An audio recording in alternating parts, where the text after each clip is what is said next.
Hi there, Steve Kaufman. Today I want to talk a little bit about the details of languages. And the reason this comes up is because of the discussion we had when I put up my video on learning Japanese, and I used as an example of Japanese word order or structure the sentence "Watashi wa Kanada-jin desu." So I used the word "watashi" for I. And that generated a fair amount of response amongst my viewers. From what I could tell, they were all non-native speakers. Some had never heard the word watashi before. And someone suggested that the use of watashi was not appropriate. And of course, capitalized not. So it was very not appropriate. And this was very interesting because I have lived in Japan, or I've lived in Japan, lived there for 9 years. I've spoken Japanese since 1971.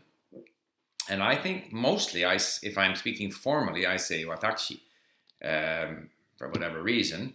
Probably if I'm speaking more informally, I might say watashi, or more often than not, if I'm speaking with friends, I say boku. Because there are, in fact, a variety of ways of saying I in Japanese. The interesting thing in this is first of all, I then went to my forum at Link and asked some of our native speakers there, and I got some very interesting replies. And essentially, the reply was that watashi is by far the most common form used in Japan, but that it's not inappropriate to use watashi, which is a little more formal than watashi, but it's not very common. And you can get into more detail. They quoted various sources and so forth. If you want to go to our Japanese language blog, or at least forum over at Link, you can go and have a look in more detail. What interested me in this was that here was a very small detail of the Japanese language. One that in 40 years, no Japanese person, friend, business contact, whatever, and I have spoken a lot of Japanese, no one has ever commented on. And generally, the reaction on our Japanese language forum was that there was nothing much wrong in using watashi, but it is less common. However, people who have been studying Japanese have been taught certain rules. And so whether or not these people are able to communicate in Japanese, whether they understand a lot of Japanese or not, I don't know. Immediately, they tune in on the fact that this rule that they were given, this is how the language is, somehow here I didn't follow that convention. And so this became a bit of a fuss. My view is that in language learning, there is the forest and the trees.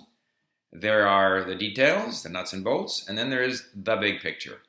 In my opinion, successful language learning depends on seeing the forest, the big picture, and not being overly preoccupied with the details.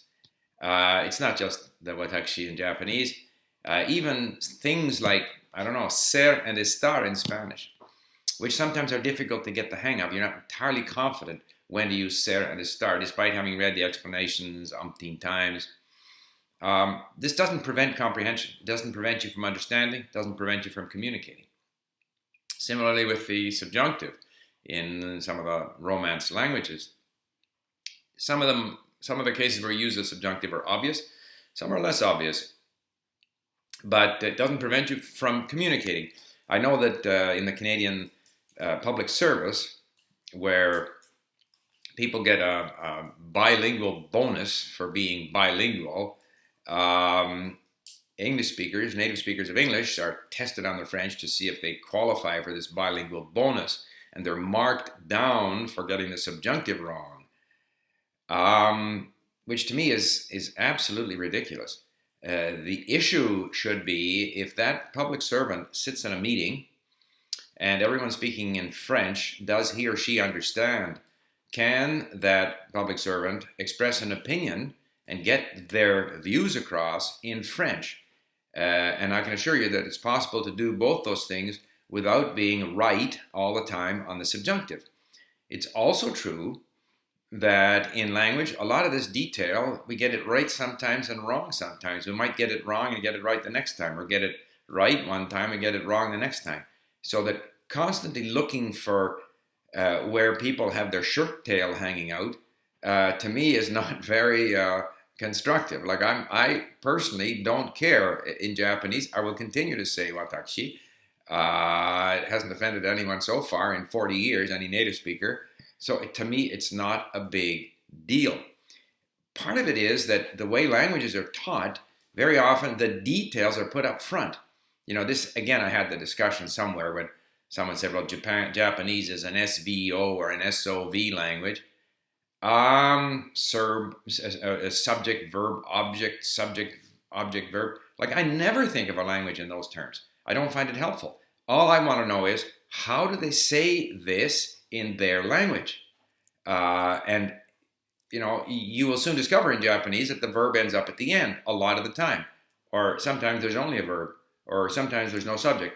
There's a whole lot of situations that you have to get used to. So being thrown this SOV, SVO at the beginning, to me, doesn't enlighten the learner at all. It just makes them feel that there's a lot of special rules and technical stuff that they have to get into in order to speak the language, which I don't think is the case at all. I mentioned that, I Googled Japanese grammar on the internet, and the first thing that pops up as usual is Wikipedia.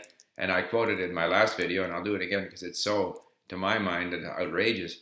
The article begins with the Japanese language has a regular agglutinative verb morphology. In language typology, it has many features divergent from most European languages. Its phrases are exclusively head final, and compound sentences are exclusively left branching, blah, blah, blah. I mean, all this kind of stuff. Now, granted, the average person starting into Japanese doesn't get hit with that, but there are a lot of people who might want to hit them with that. And I think that you first have to get the big picture, the sense of the language, increase your vocabulary. How do they say this in their language? Someone mentioned on one of our forums at Link that before LanguageTeak, and he quoted an article, which I don't have in front of me, he quoted an article that said that prior to the 18th century, languages were taught primarily through translation. In other words, this is how they say this in their language. And then the whole grammar movement took over. The nuts and bolts people took over. And I think that that's a disadvantage. People get totally hung up on the nuts and bolts and end up having a very limited vocabulary. Again, this article, this person quoted, pointed out that with the arrival of these vast computer-generated corpora, all of a sudden, language experts have discovered that you need a very, very large vocabulary in order to read meaningful texts in another language. Well, yeah, tell me about it. I have quite a large vocabulary in Russian, but if I move on to Dostoevsky, there's going to be a lot of words that I don't know because I've read more in Tolstoy, and Dostoevsky has a somewhat different vocabulary. My day-to-day interviews in Echo Moskvy are not a problem. So yeah, you need a lot of words. It's all about words. It's not about the niceties of these details. Again, I've said before, I'm very forgiving of people who speak English. I do business with people from many different countries, and Germans are going to say, since many years I've been speaking English, whereas we don't say that. We say for many years. Or a Swedish person will say, it is many people in China instead of there are. Because these are things that just come from their language, and they haven't been able to get rid of these habits. It doesn't really matter, unless you're a